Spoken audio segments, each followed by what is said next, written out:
So the next thing we're gonna talk about is creating your cluster of credibility. So all the credibility that you have, this is you want to bring together and mention all of the things that you have credibility in, and make them part of your story. So triumphs, successes, victories, things you've won, awards, accolades, even if they're not related to your actual business, product, or service, it says a lot about you as an individual. So bringing it in as part of the story. Let's see, I just lost my spot here. Lost my notes. So the credibility for you comes from not just proven successes and experience and the results that you had in your business that you might be in now, or in a line of work that you specialize in, but it also comes from all other successes and accomplishments that you've had in your life. So because it says a lot about you with respect to your character, the type of person that you are, the perseverances, because if you've had failures, you've had letdowns, then you also need to balance that off with all of your successes and all the credibility that you have. So here's the thing. I want you to think about the common values and beliefs, not just the skills and the experience that you've got in the specific business that you're in right now. Because take, for example, if you're new to the business that you're in now, or you're just starting out, but maybe you were in the corporate world for 15 years. Maybe you're venturing out into a consulting business and you're just starting a brand new consulting business. So you don't really have experience being a consultant, but you have 15, 20 years in the corporate world doing the exact same thing. So you can bring a lot of credibility even though you're just brand new in the consulting business. So what were those accomplishments that you had in the corporate world that translate and provide credibility to what you're doing today? If you're an entrepreneur and your background is you used to work for big companies and you manage lots of people, that could be one of the skills or experience pieces that you have now that you can draw on into your new company.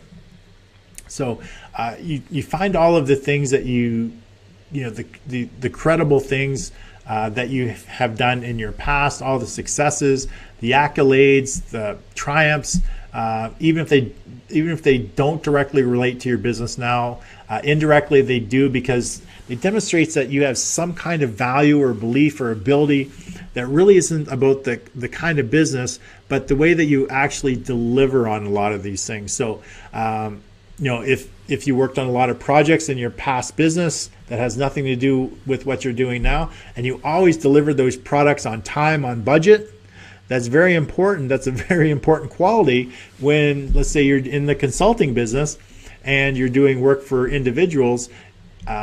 You always want, it's important to them that they get delivered on time and on budget. So having that credibility from that job is like, yeah, I manage these projects, these multi-million-dollar projects, and they were always on time, always on budget or under budget. That's a great quality that you can take and weave into your story. So your credibility cluster needs to be both qualitative and quantitative experiences. So both types count. In other words, qualitative would be some of the core values and the way that you've delivered in the past. The quantitative is more like actual measured results. Okay, so maybe things in the business today that you've been in for several years, you might have lots of testimonials or case studies from previous clients. They've gotten the kinds of results that you want to be able to deliver to your other customers. Whereas if you're just starting out in your business and you don't have a lot of quantitative proof, you can still get a lot of qualitative proof from the perspective of,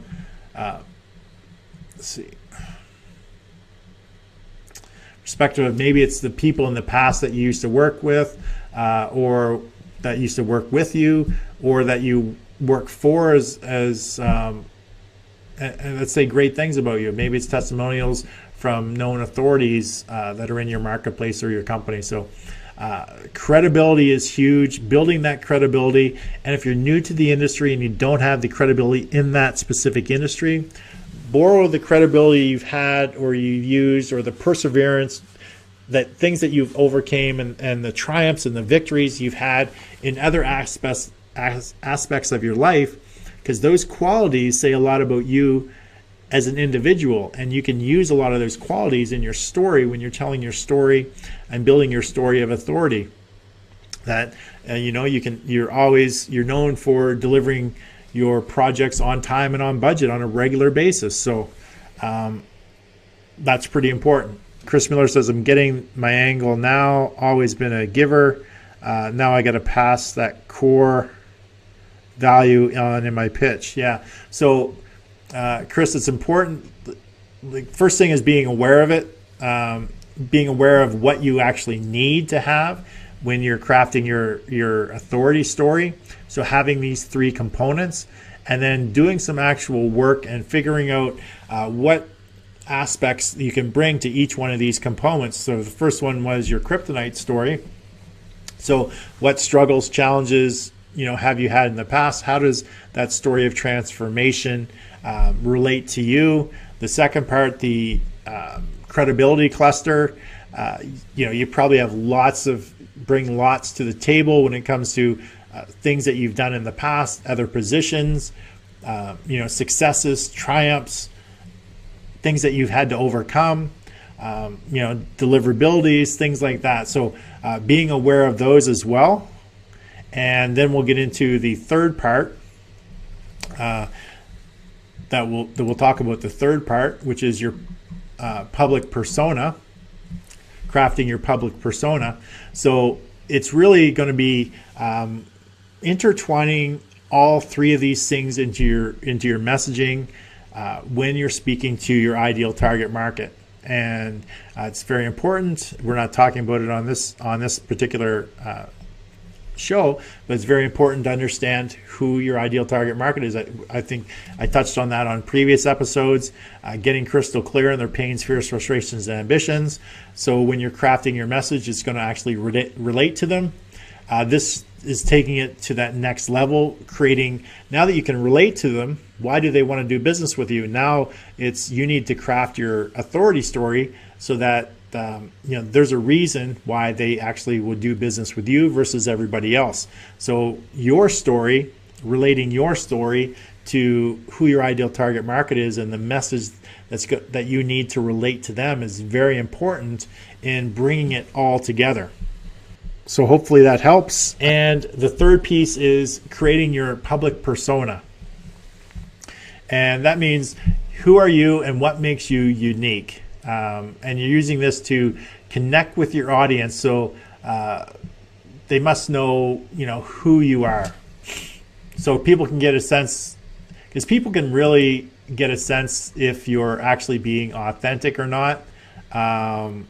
So you really want to be transparent and very deliberate in a lot of your communication. You want to be authentic. You want to be transparent with people, because the world has actually shifted, and the way that people receive messages and resonate with the messages that are out there, is they're resonating with people that they can see them as being truly authentic and transparent, and that are just like them. There's flaws, there's challenges that they've overcome.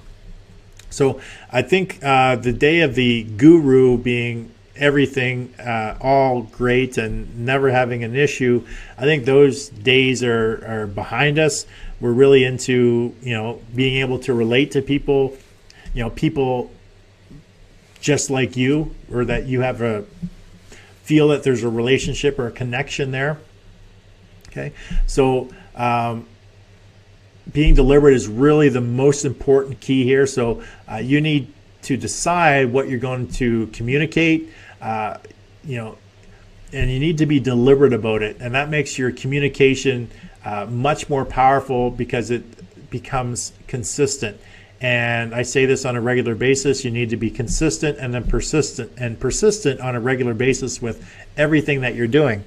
So when it comes to your messaging, you need to be consistent on a persistent basis with the actual messaging you're delivering on a regular basis, and how often you deliver that message. By choosing what information you'll purposely communicate, you're able to shape how people actually see you or perceive you. The characteristics and the values that you emphasize in your persona. That's what the market eventually starts to feel about you. It's a very powerful process. The bottom line is, this is the key thing for you to understand, is that a lot of people want to be loved by everybody. And unfortunately, for you to be a successful entrepreneur, you cannot fall for trying to make everybody happy. It's really impossible to do. I know I'm the type of guy that wants everybody to love me, but unfortunately, you get clarity comes in a lot of times of when you're working with individuals and being very clear of, I want these people to love me, but these are not the type of people I want to do business with. So I need to make sure that I'm relaying that information in my messaging. So I'm being very crystal clear in the types of people that I want to do business with. And that comes out in the messaging that I'm delivering. So your persona needs to resonate and repel those certain people. In other words, the people that you want in your market, your ideal target market, you want to resonate with them very deeply and powerfully. And on the other hand, people that are not your ideal target market, you actually want them to either consciously or subconsciously be repelled by your persona. So they don't want to actually do business with you and waste your time. As I mentioned, 20% of the people will take up 80% of your time, and that's 20%, is the clients that you need to get rid of, and just focus on the other 80% that takes up 20% of your time.